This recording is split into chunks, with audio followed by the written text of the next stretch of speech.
안녕하십니까. 2023년 12월 12일 최병민 팩트 시작하겠습니다. 자, 서울중앙지검 반부패 수사 2부 송영길 전 대표에 대한 구속영장을 빠르면 오늘 청구를 한다고 합니다.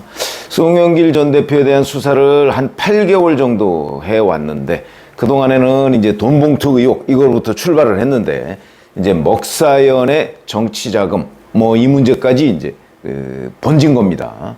물론 송영길 전 대표로서는 뭐 좀 억울할 수도 있겠죠. 다 털었다 뭐 이런 의미를 가지고 있는지 모르겠으나 기본적으로 송영길 전 대표가 2021년 5월 2일 전당대회를 앞두고 그 전당대회와 연관된 범죄 혐의들입니다.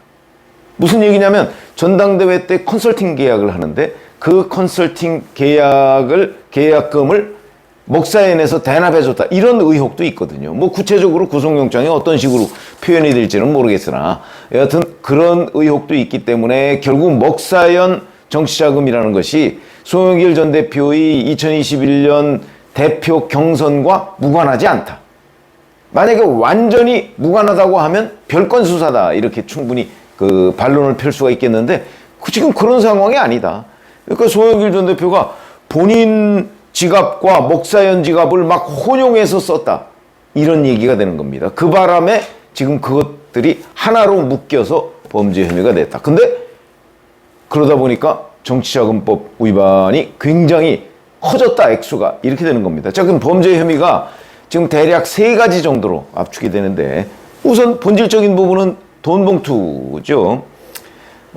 이제 그 밑에 있는 뭐 윤관석 의원이 이제 현역 의원으로서 주도가 돼서 이성만 의원, 그 다음에 강래구 전 감사협회장, 그 다음에 뭐 박용수 전 보좌관, 이정근 전 사무부총장, 뭐 이런 사람들이 지금 뭐 상당수가 구속돼 있는 상태고, 이런 사람들이 사실은 송영길 전 대표한테 하나 둘씩 다 보고를 해가면서 현역 의원들한테는 300만 원짜리 돈봉투 20개, 그 다음에 지역 상황실장, 캠프 상황실장 뭐 이런 사람들한테는 50만 원짜리 봉투 뭐 수십 개 뭐 이렇게 해서 총 한 9천만 원 정도에 상당하는 자금을 뿌렸다. 이게 지금까지의 이제 수사 결과고요.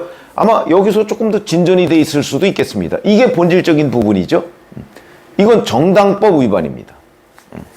자, 그리고 이제 아까 제가 말씀드렸던 먹고 사는 문제 연구소, 평화와 먹고 사는 문제 연구소 이게 이제 송영길 전 대표의 외곽 후원 조직이었는데 2020년부터 2021년까지 여기에 후원금 명목으로 7명으로부터 총 7억 원 정도의 불법 정치자금을 받았다 하는 거거든요. 이것도 대단히 중요한 범죄 행위에 들어갑니다. 이게 정치자금법 위반이거든요.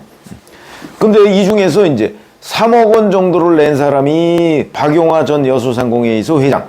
이 사람 최근에 압수수색 당했죠? 그리고 이 사람은 상당수의 진술을 검찰에 가서 하고 있는 것으로 보입니다. 본인이 이렇게 줬다라고 얘기를 하고요. 이 사람 외에도 한 6명 정도가 더 있는데 그 6명 정도가 4억 원 정도의 돈을 건넨 사실을 검찰이 확인했다. 이거 정치자금법 위반입니다. 그러니까 결국 이 먹사연이라는 조직이 송영길 전 대표의 외곽 후원 조직이라고는 하지만 그렇지만 불법적인 정치자금의 통로였다. 이런 게 이제 검찰의 수사 결론입니다. 결국은 합법을 가장한 불법, 뭐 이런 의미를 갖게 되는 거죠. 아까 제가 말씀드렸듯이 대표 경선을 할 때 그 컨설팅 업체하고 계약을 했는데 이것도 먹사연이 대납을 해줬다. 이 돈 뭐 1억 이상이 되는데 대납해줬다는 의혹이 있습니다. 그것도 아마 구속영장에 그 같이 포함되지 않을까. 이런 생각이 들고요. 자, 그런데 박용화 전 여수상공회의소 회장이 이제 낸 돈이 3억쯤 되는데 이 중에 한 4천만 원 정도는 확실하게 대가관계가 입증이 된다 하는 게 지금 검찰의 판단입니다. 그 대가관계라는 게 이제 소각장, 인허가 뭐 이런 거를 그 받아주고 그에 대한 대가가 요게 한 4천만 원 정도 된다는 거거든요. 요거는 뇌물로 기소가 될 가능성이 대단히 높은 겁니다. 그래서 이제 오늘 구속영장을 청구를 하면 그 안에 요 부분이 어떻게 표현이 될 것인가 하는 부분이 이제 그 주목이 되는 거죠. 자, 이렇게 되면 송영길 전 대표가 지난 8일 검찰에 출석해서 진술 거부권, 묵비권을 행사했는데 이런 범죄 혐의들을 이렇게 딱 보면 아, 송영길 전 대표가 왜 검찰에 가서 묵비권을 행사했을까? 짐작이 되죠. 왜냐하면 이런 부분에 관한 증거라는 게 이정근 전 사무부총장의 그 녹음 파일, 뭐 이런 부분이 가장 큰 증거로서 작용을 하는 것이고, 그 다음에 박용화 전 여수상의 회장의 진술, 그 다음에 뭐 송영길 전 대표의 뭐 직위라는 사람들의 진술, 그 다음에 뭐 윤관석 의원은 현재 100만 원짜리 봉투까지만 인정을 하고 있습니다만은 강래구 전 감사, 그 다음에 뭐 그 박용수 전 보좌관 이런 사람들의 진술이 다 종합됐는데 그 종합된 내용이 아마 이정근 전 사무부총장의 휴대전화에서 나온 그 녹음 파일 내용과 다 하나둘씩 다 맞아떨어진다. 그럼 이게 다 증거가 되는 거거든요.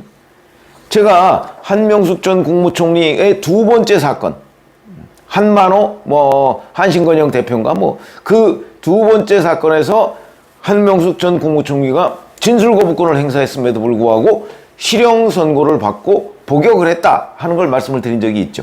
그 이유는 판사 앞에 가서 거기 가서까지 그 진술 거부를 할 수는 없으니까 진술을 하면 그에 대해서 검찰이 각종 증거를 들이대면 결국 판사도 유죄 판결을 내리지 않을 수가 없다 하는 게 결론이었는데 똑같습니다.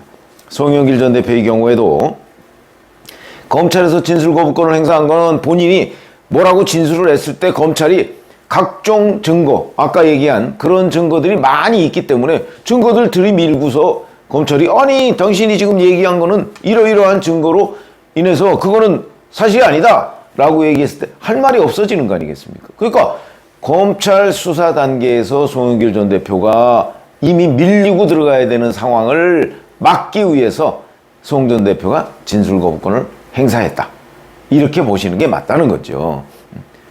송 전 대표로서는 아니 뭐 돈 봉투만 수사하라고 그랬더니 무슨 목사연까지 다 털어가지고 별건 수사다 이렇게 얘기하지만 그 자기 대표 경선 컨설팅비를 목사연에서 대납했기 때문에 별건 수사라고 하기가 어렵다. 이렇게 말씀을 드리고요. 자, 그러면 영장이 이제 뭐 발부가 될 것이냐? 뭐 이제 이재명 대표에 대한 구속영장이 그 유창훈 영장전담판사에 의해서 기각이 된 적이 있었죠. 그러니까 뭐 발부된다, 뭐 이걸 누구도 확신할 수 없는 상태가 됐다. 그러나 저는 이것도 뭐 이제 서울중앙지법에서 할 텐데 여전히 뭐 유창훈 판사, 뭐 윤재남 판사 뭐 3명이 있죠. 그런데 저는 이제 이 발부 가능성이 꽤 높다고 보는 근거는 우선 여러 가지의 증거 이런 것들이 지금 수집이 돼 있고 물론 이재명 대표도 뭐 증거 수집이 돼 있습니다만은 그 다음에 또 하나는 관련자들의 진술 있고 송영길 전 대표가 부인하고 있고 여기는 이재명 대표하고 똑같습니다. 그러니까 이제 영장을 발부해줘도 되고 기각해도 뭐 사실은 할 말이 없는 거죠. 이재명 대표처럼 스스로 그 판사가 거기에 기각 사유를 쭉 썼는데 그 기각 사유 중에 서로 충돌하는 게 있다 뭐 이런 걸 제가 말씀을 드린 적이 있었죠. 근데 거기에 지금은 발부 가능성을 높이는 것 중에 하나가 더 있습니다. 왜? 대법원장이 바뀌었거든요. 지금 조희대 대법원장이 어제 취임을 했죠. 그러면서 공정하고 신속한 재판을 기치로 내걸었습니다. 이 얘기는 곧 영장 전담 판사들에게도 똑같은 영향을 미칠 것이다. 판사들도 이런 기류 변화에 완전히 둔감할 수는 없다 하는 것은 법조계의 일반적인 평가입니다.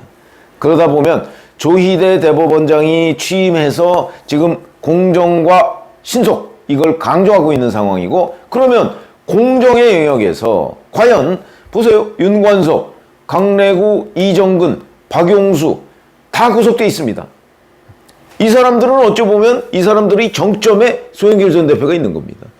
그러면 송영길 전 대표 영장을 기각하면 그러면 정점에 있는 사람은 구속을 안 시키고 나머지 실무자급에서만 모조리 다 구속됐다는 얘기가 되는 거죠. 더군다나 이 실무자급 구속은 조희대 대법원장 취임 전입니다. 그런데도 다 구속해놓고 정점을 구속 안 시킨다? 이거는 뭔가 이 그림에서 굉장한 그 오류가 있는 거죠.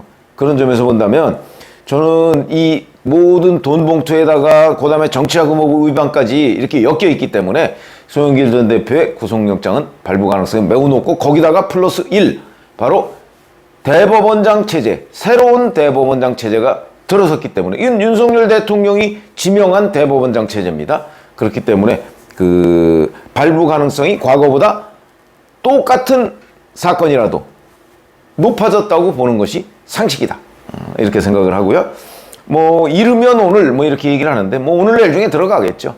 들어갔을 때 이제 이번 주 뭐 후반쯤 되면 송영길 전 대표의 구속 여부가 결정이 되고 뭐 구속 가능성이 아주 높아지고 이렇게 되면 송영길 전 대표의 그동안의 뭐 돈봉투뿐만 아니고 정치 자금까지도 모두 법의 심판대에 오르게 된다. 이렇게 말씀을 드리겠습니다.